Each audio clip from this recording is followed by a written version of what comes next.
Olá, estamos de volta agora com a lição número 9, que tem um título muito interessante. O conteúdo dessa semana é fabuloso. E o título é O Fundamento do Governo de Deus. Isso é interessante, nós compreendemos qual é o fundamento do governo de Deus. O verso ouro está em Apocalipse capítulo 12, verso 17, que fala o seguinte: E o dragão irou-se contra a mulher e foi fazer guerra ao resto da sua semente, os que guardam o mandamento de Deus e têm um testemunho em Jesus Cristo. Meus queridos, você que está sentado aí, você tem que entender uma coisa. O dragão, a antiga serpente, o diabo e Satanás, está lá em Apocalipse capítulo 12, verso 7, vemos aqui que ele vai perseguir a igreja verdadeira.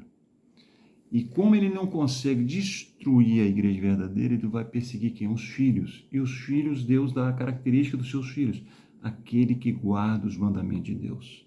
Agora, quais são esses mandamentos? É o que nós devemos descobrir, não é verdade? Se nós formos em Êxodo, capítulo 31, Êxodo, capítulo 31, segundo livro da Bíblia, verso 18 fala assim: Quando o Senhor acabou de falar com Moisés no Monte Sinai, deu-lhe as duas tábuas de testemunho, tábua de pedra, escrita pelo dedo de Deus. Então Deus deu duas tábuas de pedra, escrita pelo dedo de Deus. É importante nós compreendermos.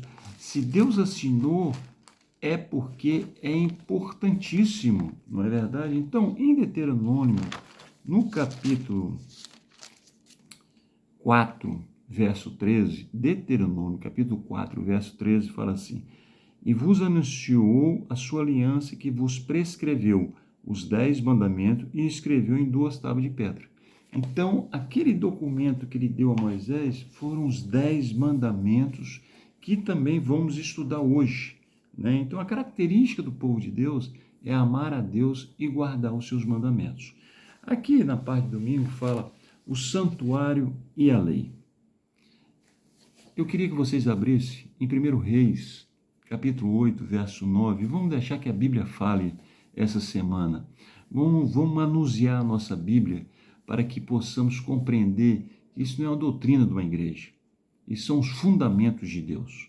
Então, 1 Reis, capítulo 8, verso 9, fala: Na arca nada havia senão as duas tábuas de pedra que Moisés ali pusera junto a Horebe, quando o Senhor fez aliança com os filhos de Israel, ao saírem eles da terra do Egito. Então, o que tinha dentro da arca?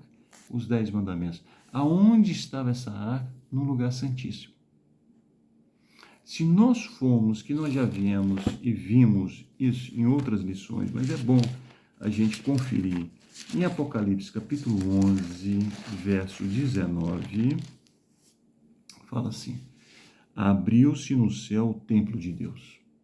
Abriu no céu a igreja de Deus, o santuário de Deus. O que João viu lá? E a arca da sua aliança foi vista no seu santuário. E houve relâmpagos, vozes, trovões, terremotos e grande chuva de pedras. Então repara bem, irmãos, João está numa visão no céu e abre o templo de Deus, abre o santuário de Deus. O que mostra? A arca da sua aliança. O que estava dentro da arca da sua aliança? Os 10 mandamentos. Se você for lá em Êxodo, capítulo 25, que nós podemos voltar para que a gente possa conferir e alicerçar isso muito bem, Êxodo, capítulo 25,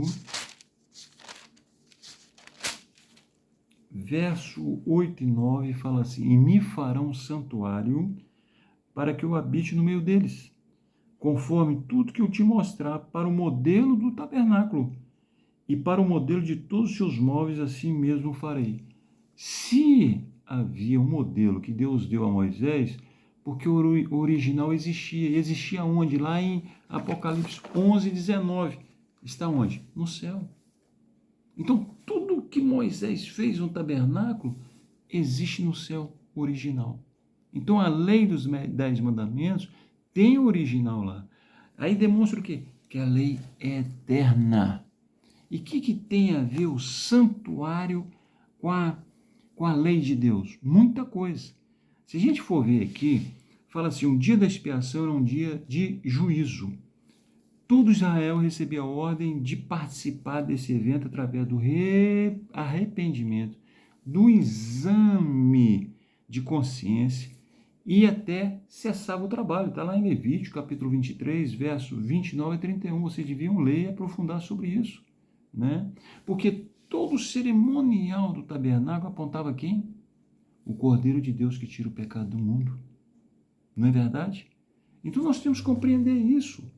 O tabernáculo, lógico que o pecado é o quê? É a transgressão da lei de Deus. Se nós formos em Romanos, meus queridos, há quantas pessoas que falam assim, poxa, a lei foi abolida, não existe mais lei, pode ficar tranquilo.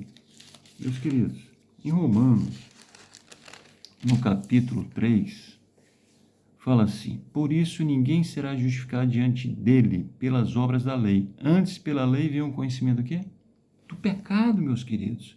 Então nós temos que compreender essa verdade de Deus. A lei de Deus é soberana e é eterna. É eterna. Olha aqui, no capítulo 4 de Romanos, no verso 15, fala assim, porque a lei opera a ira, e onde não há lei, não há transgressão. Como nós somos todos pecadores, está aqui, ó, capítulo 5, verso 12. Pelo que por um homem entrou o pecado no mundo, e pelo pecado a morte, assim também a morte passou a todos os homens, porque todos pecaram. Porque nós estamos transgredindo a lei de Deus. Adão e Eva também transgrediram a lei de Deus. E aí sobrevive que a morte. Aí vem a graça. A graça nos dá a salvação gratuita, por quê? Porque Jesus morreu na cruz por cada um de nós. A lei tem sua função. A lei mostra o caráter de Deus e nos mostra também se nós estamos no caminho certo de Deus. A lei, meus queridos, é a mesma coisa de você sujar seu rosto todo de graxa. A lei é o espelho. A lei vai apontar que você está sujo, mas ela não tem condições de limpar. Quem te limpa? O sangue de Jesus Cristo na cruz. Ele é o seu verdadeiro redentor. Então a lei é eterna. Não somos salvos pela lei, mas a lei nos mostra, mais uma vez falo com vocês, se nós estamos no caminho certo ou não. Tiago fala uma coisa muito aqui interessante, hein? Eu gostaria que vocês fossem Tiago, né? No Novo Testamento, né? E ele fala que sobre a lei, né? No capítulo 2, verso 10, ele fala assim, pois qualquer que guardar toda a lei, mas tropeçar em um só ponto, torna-se culpado de todos. Pois aquele que disse, não adulterarás, também disse, não matarás. Ora, se não adulteras, mas matas, torna-se transgressor o quê? Da lei. Então muitas pessoas me perguntam, eu posso guardar 8 mandamentos? Eu posso guardar 9 mandamentos? Não, eu tenho que guardar os 10 mandamentos. E nós vamos lá também. Então vocês estão vendo que o santuário naturalmente e a lei tinha a sua coesão, né?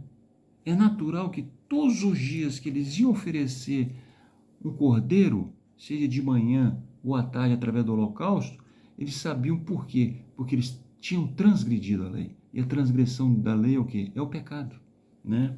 Então nós vemos também aqui em Mateus capítulo 5, muitas pessoas falam comigo, mas Jesus veio abolir a lei. Meus queridos irmãos, meus queridos amigos, vamos em Mateus, vamos deixar que a Bíblia fala por ela mesma. Então vamos ler em Mateus capítulo 5, verso 17 e 18. Fala assim no verso 17, não penseis que vim destruir a lei ou os profetas, não vim para destruí-los, mas para cumpri-los. Agora presta atenção, no 18. Em verdade vos digo que até que o céu e a terra passe, nem um jota, nem um tio se omitirá da lei, sem que tudo seja cumprido. Não foi Jesus que aboliu, nem poderia abolir. Por quê? Porque a lei é eterna. Está lá em Apocalipse capítulo 11, verso 19. Ele é o autor da lei. A lei mostra o seu caráter de Jesus, um Deus de amor, mas um Deus justo. E é isso que nós temos que compreender aqui, e nós devemos saber qual é o dever de todo homem. O sábio Salomão nos dá um conselho fabuloso. Quer ver? Em Eclesiastes, no capítulo 12, no verso 13, olha bem o que esse versículo fala. Eclesiastes, capítulo 12, verso 13. De tudo que se tem ouvido, a conclusão é: teme a Deus e guarde os seus mandamentos. Por isso é todo o dever do homem. Vocês estão entendendo aqui? Eu vou repetir. De tudo que se tem ouvido, a conclusão é: teme a Deus e guarda os seus mandamentos. Por isto é o dever de todo homem. Está escrito aqui. Não é a igreja que inventou, nem um homem que inventou. É Deus que está falando, meus queridos. Então nós temos que entender isso. Se nós formos em 1 João, eu gostaria que vocês debruçassem um pouco em 1 João, lá perto de Apocalipse, no capítulo 5. E depois nós vamos ler uma situação muito bonita aqui. 5, verso 3, fala assim: este é o amor de Deus, que guardemos seus mandamentos. Os seus mandamentos não são penosos. Agora vamos aqui no capítulo 2. Vocês sabem que a história de João me fascina, porque a alcunha de João, o apelido de João, era filho do trovão, ele e o Tiago, os filhos de trovão, porque ele era nervoso, irritadiço. Mas quando ele começou a andar com Deus, começou a se relacionar com Deus, sabe qual foi o nome que ele teve agora? O apelido que ele teve agora, como ele era conhecido como discípulo, o discípulo amado. Então, cada vez que eu me relaciono, cada vez que você que está aí sentado ou em pé se relaciona com Jesus, mais manso ficamos. Aconteceu isso com Moisés. Moisés, no início do seu ministério, nervoso, matou o egípcio, mas ele foi andando cada vez mais com Deus, ele se tornou o homem mais manso do mundo.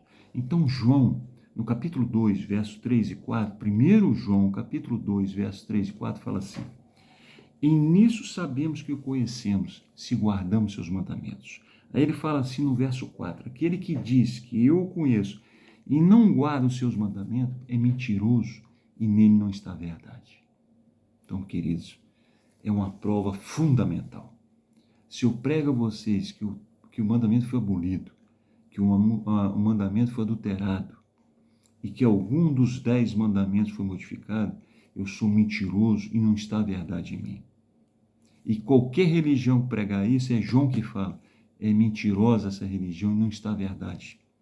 É uma mensagem pesada, dura, mas é sincera. E isso que nós temos que compreender. E se nós formos na lei de Deus, nos 10 mandamentos, vamos lá em Êxodo, no capítulo 20, é importante a gente ver, analisar. Capítulo 20, fala assim no verso 8. Lembra do dia de sábado para o santificar. Meus queridos, há pessoas que falam que o sábado foi dado exclusivamente para o povo judeu. Isso não é verdade. E aqui já provo. Porque eu só posso lembrar de alguma coisa quando ele já existiu. Quando ele já existe. Não é verdade? Então, se Deus está falando, lembra do dia de sábado, porque ele já existia antes dele dar para o povo judeu. Se você, eu vou voltar ainda aqui, mas vamos lá em Gênesis, capítulo 2, no verso 1 a 3, fala assim: assim os céus e a terra e todo o seu exército foram acabados. E havendo Deus acabado no 7º dia a obra que fizera, descansou nesse dia de toda a obra que tinha feito. E abençoou Deus o dia 7º e o santificou, porque nele descansou de toda a obra da criação que fizera. Então o sábado já existia na eternidade. E é interessante que ele fala que ele santificou e abençoou esse dia. Se você for no capítulo 1 de Gênesis, vocês vão ver o 1º dia, 2º dia, 3º dia, 4º dia, 5º dia, 6º dia. Ele vai criar alguma coisa, mas no 7º é o sábado, sabate, um dia de descanso. Um dia separado que Deus nos dá para podermos ter uma comunhão forte com Ele. E aqui nos 10 mandamentos, no verso 8, 9, 10 e 11, fala assim: lembra do dia do sábado para o santificar. 6 dias trabalharás e fará toda a sua obra. mas o sétimo dia é o sábado do Senhor teu Deus. Você pode ler a Bíblia de Gênesis a Apocalipse. O único dia da semana que Deus deu o nome foi o sábado. O restante é a primeira-feira, segunda-feira, terça-feira, quarta-feira, quinta-feira, sexta-feira. Então, no primeiro dia, no segundo dia, no terceiro dia, no quarto dia, no quinto dia, no sexto dia, sábado. Então, ele fala, mas o sétimo dia é o sábado do Senhor teu Deus, não fará nenhum trabalho, nem tu, nem teu filho, nem tua filha, nem teu escravo, nem tua escrava, nem teu animal, nem o estrangeiro que está dentro das tuas portas. Pois em 6 dias fez o Senhor o céu, a terra e o mar, e tudo que nele há, mas no sétimo dia descansou. Por isso abençoou o Senhor o dia do sábado e santificou. Sabe por que o diabo odeia o sábado? Sabe por que o diabo quer trocar o dia de sábado por qualquer outro dia?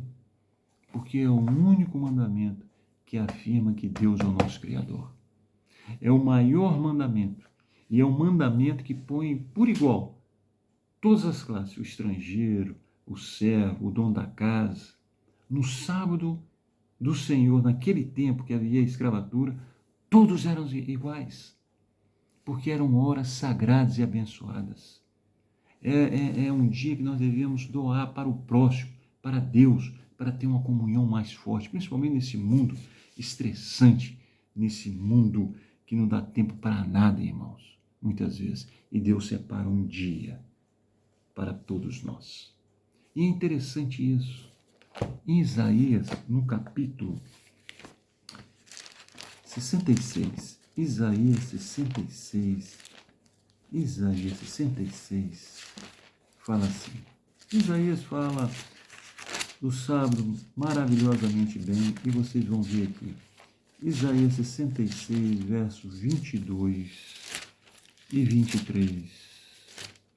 Fala assim: como os novos céus e a nova terra que hei de fazer estarão diante de mim, diante da minha face, diz o Senhor, assim há de estar a vossa posteridade e o vosso nome.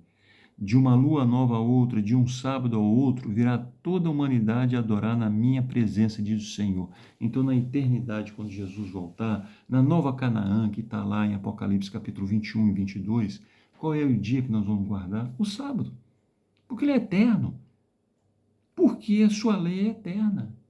Meus queridos, no capítulo 58 de Isaías, verso 13, fala assim: se desviares o teu pé de profanar o sábado, de fazer a tua vontade no meu santo dia.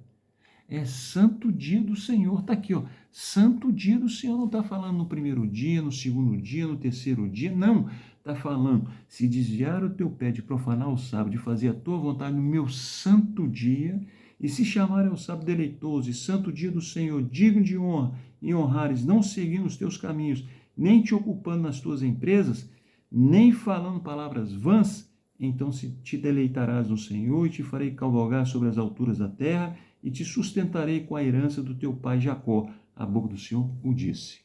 Isaías 58, 13 e 14.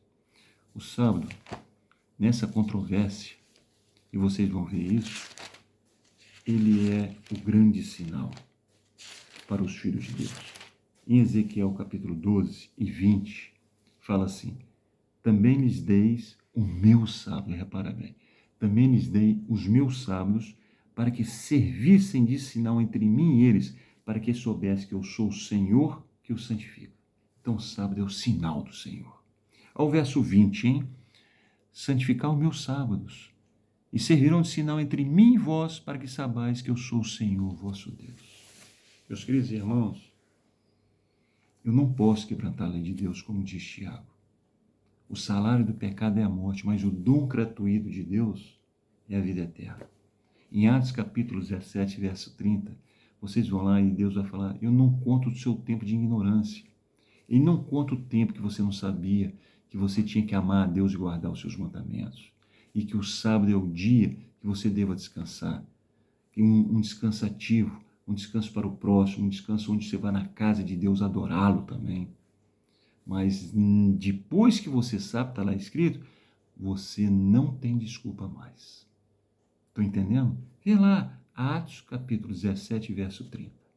Mas é interessante que em Daniel capítulo 7, vamos lá, Daniel capítulo 7, verso, fala assim, ó, Daniel capítulo 7, verso 25. Não, vamos começar do 23. E disse ele, o quarto animal será o quarto reino na terra, o qual será diferente de todos os reinos e devorará toda a terra. E pisará os pés e as farás em pedaço. Bravo, hein? Duro esse animal. Quanto aos 10 chifres, daquele mesmo reino se levantarão 10 reis. Depois dele se levantará um outro, o qual será diferente dos primeiros, e abaterá os 3 reis. Agora o 25. Proferirá palavras contra o Altíssimo, destruirá os santos do Altíssimo, e cuidará em mudar os tempos e as leis, e eles serão entregues nas tuas mãos por um tempo e metade de um tempo, meus queridos. Vocês estão entendendo, então, o que Daniel está falando? Que futuramente ia haver um poder religioso, que ia tentar mudar a lei de Deus. Ia mudar os tempos também. E deu aqui o tempo que ele ia fazer isso, né? E vocês reparam aqui que ele fala o quê? E eles serão entregues nas suas mãos por um tempo, tempos e metade de um tempo. Se a gente for lá em Apocalipse, eu gostaria que vocês vissem isso, né? Em Apocalipse, no capítulo 13, verso 7, olha bem. Vamos começar desde o início. 13, capítulo 1 em diante. E vi subir do mar uma besta que tinha 10 chifres e 7 cabeças, sobre os seus 10 chifres diademas, e sobre as suas cabeças um nome de blasfema. A besta que vi era semelhante ao leopardo, os seus pés como de urso, a sua boca como de leão. O dragão deu o seu poder e o seu trono e sua grande autoridade. Deus não deu autoridade a esse reino, a esse animal. Foi o dragão. O que é um dragão? A antiga serpente, o diabo, Satanás. Então vi uma das suas cabeças golpeada de morte, mas a sua chaga mortal foi curada. Toda a terra se maravilhou seguindo a besta. E adoraram o dragão que deu à besta sua autoridade, e adoraram a besta, dizendo: quem é semelhante à besta? Quem poderá batalhar contra ela? Agora presta atenção, 5 ou 6. O que é esse reino? O que essa religião falsa faz? E foi-lhe dada uma boca para proferir arrogâncias e blasfêmias, e deu-lhes autoridade para continuar por 42 meses. E abriu a sua boca em blasfêmia contra Deus, para blasfemar do seu nome, do seu tabernáculo e dos que habitam no céu. O que tinha no tabernáculo, no lugar santíssimo? Os 10 mandamentos. E essa religião falsa quer trocar os mandamentos de Deus, em especial sábado para o domingo. Não sou eu que falo, mas é Deus. Sabe, lá em Atos capítulo 5, verso 29, Pedro fala uma coisa muito interessante: mais importa obedecer a Deus que aos homens. Então o diabo tenta de todas as maneiras mudar a verdade em mentira, porque ele é o pai da mentira. João 8,44. Mas o que Deus fala? Todos os 10 mandamentos foram o que eu escrevi e permanece para sempre. Então nós temos que ter cuidado para que a gente possa examinar as Escrituras, para que a gente possa compreender, pedir ao Espírito Santo sabedoria, para que os falsos profetas, os falsos cristos, contaram lá em Mateus capítulo 24, não venham me enganar nem a você e nem a sua família. Eu falo sério com vocês e faço esse convite. Se alguém tiver dúvidas sobre esse tema, me procure, que a gente vai estudar junto. Seja online, aonde você estiver, seja no Japão, seja no Brasil, seja em Portugal. Se você estiver aqui perto no Algarve, eu me prontifico a gente estudar junto a palavra de Deus. Que Deus te abençoe, que Deus te ilumine e que essa semana seja rica em bênçãos para você e para sua família, como para mim e minha família também. Um abraço.